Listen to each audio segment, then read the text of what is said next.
Bismillahirrahmanirrahim. Assalamualaikum warahmatullahi wabarakatuh. Alhamdulillahi rabbil alamin. Wassalatu wassalamu ala rasulillahi nabiyyina wa sayyidina Muhammadin al-amin wa ala alihi wa sahbihi ajma'in wa ba'd.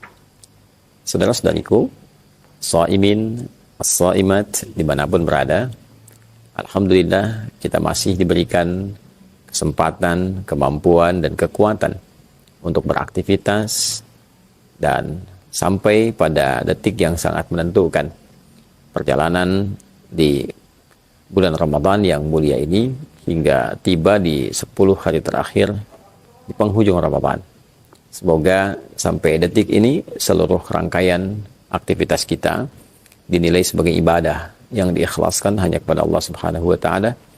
Semoga doa-doa kita diterima dan dijawab oleh Allah Subhanahu wa taala.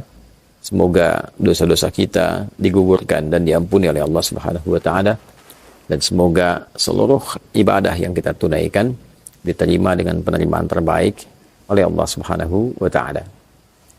Teman-teman, di rangkaian 10 hari terakhir di bulan Ramadan ini, baik malam ataupun siangnya, disikapi oleh Nabi SAW dengan penuh kesungguhan, penuh keseriusan, sehingga Al-Imam Al-Bukhari misalnya mendokumentasikan kesungguhan keseriusan Nabi ini pada satu informasi yang tersambung melalui jalur Sayyidah Aisyah radhiyallahu taala anha, ditempatkan oleh beliau dalam satu urutan hadisnya dalam kitab Jami beliau pada nomor hadis 2024, dan diungkap bahwa Sayyidah Aisyah radhiyallahu taala anha mengatakan, atau kama qalat, idza dakhalatil ashru, jika 10 hari terakhir di bulan Ramadan itu telah tiba, syaddan nabiyyu sallallahu alaihi wasallam mi'zarahu, maka Nabi sallallahu alaihi wasallam mengencangkan sarungnya, mengencangkan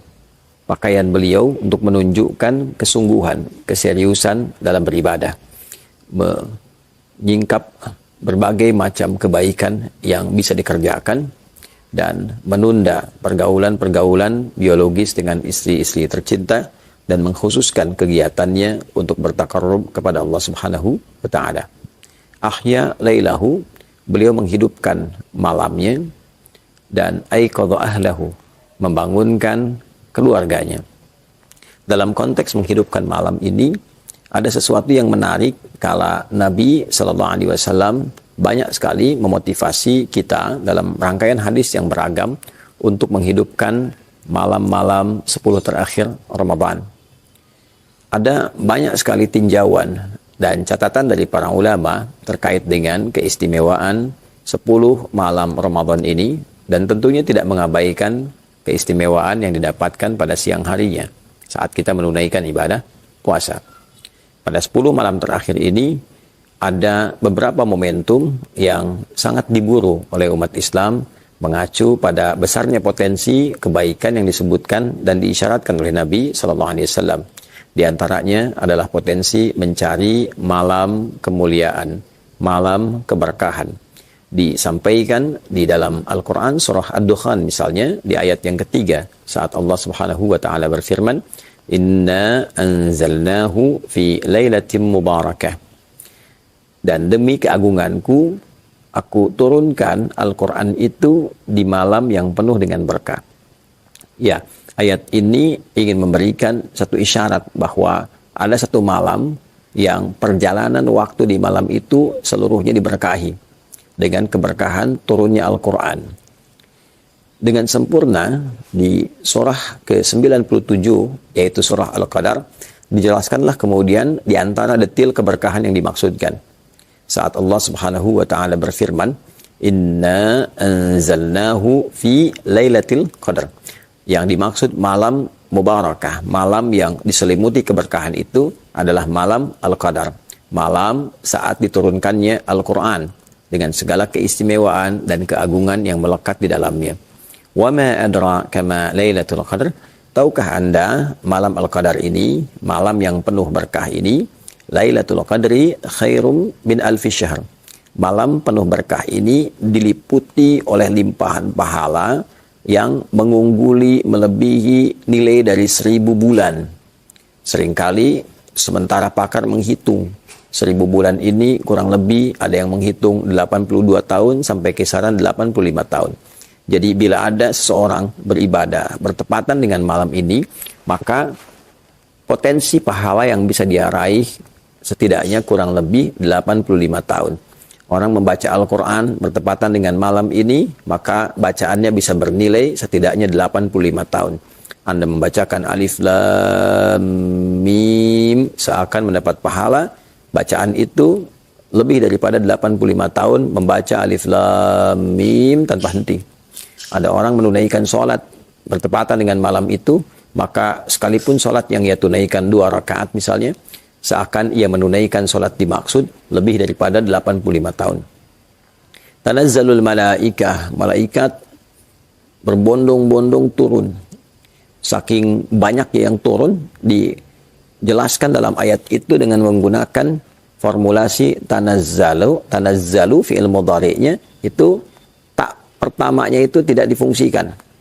Karena dalam yang standar biasa, kata itu akan diungkap dengan kata tatanazzal. Tanazzala yatanazzalu. Tatanazzalu. Tapi ketika taknya dihilangkan satu, dalam ilmu makna di bahasa Arab menunjukkan sesuatu yang cepat. Sesuatu yang cepat. Tanazzalu.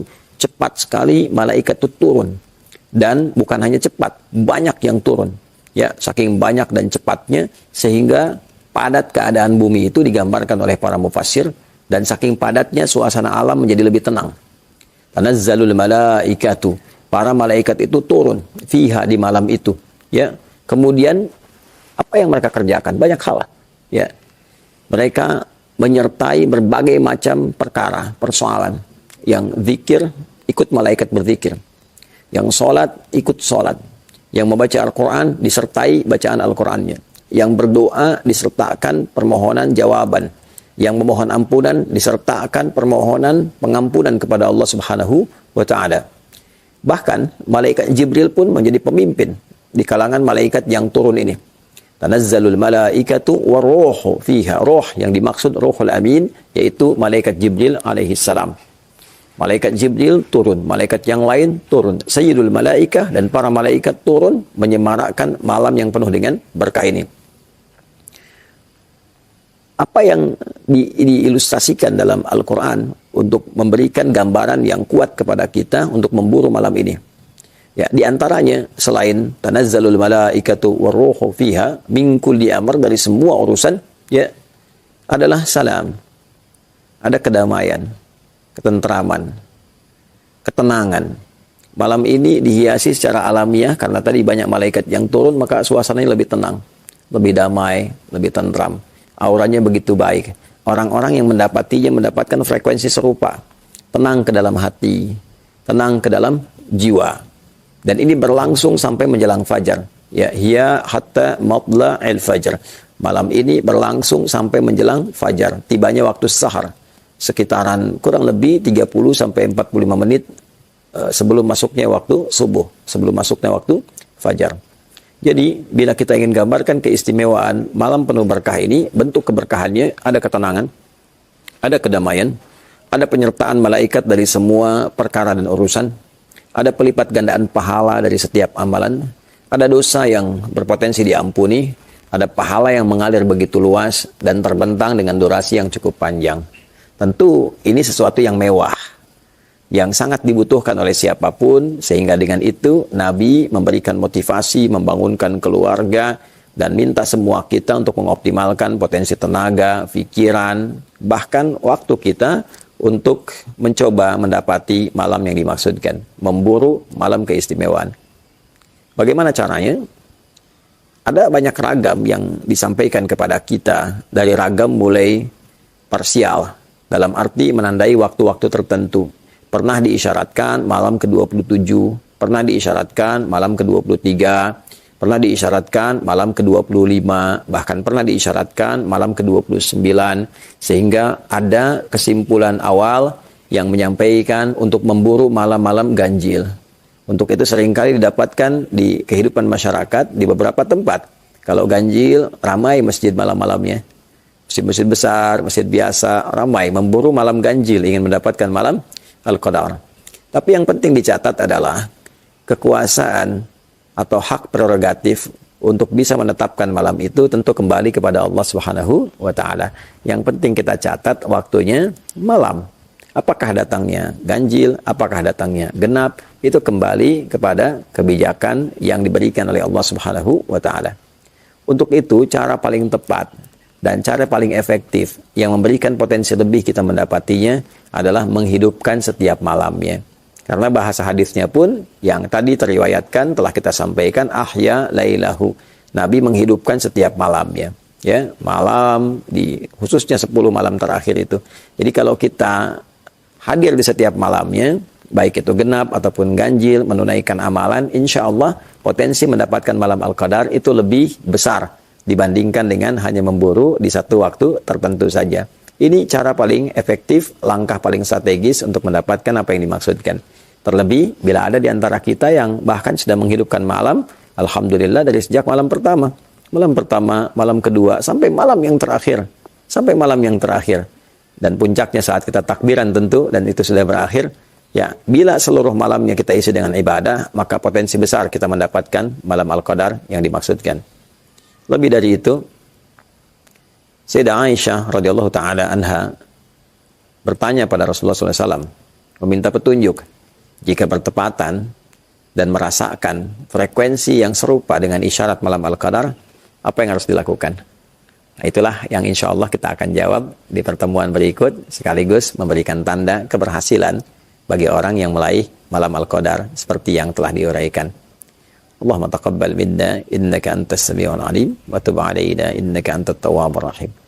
Subhanakallahumma bihamdika nasyhadu an la ilaha illa anta nastaghfiruka wa natubu ilaik wa akhiru da'wana alhamdulillahi rabbil alamin. Adi Hidayat, Mira. Assalamualaikum warahmatullahi wabarakatuh.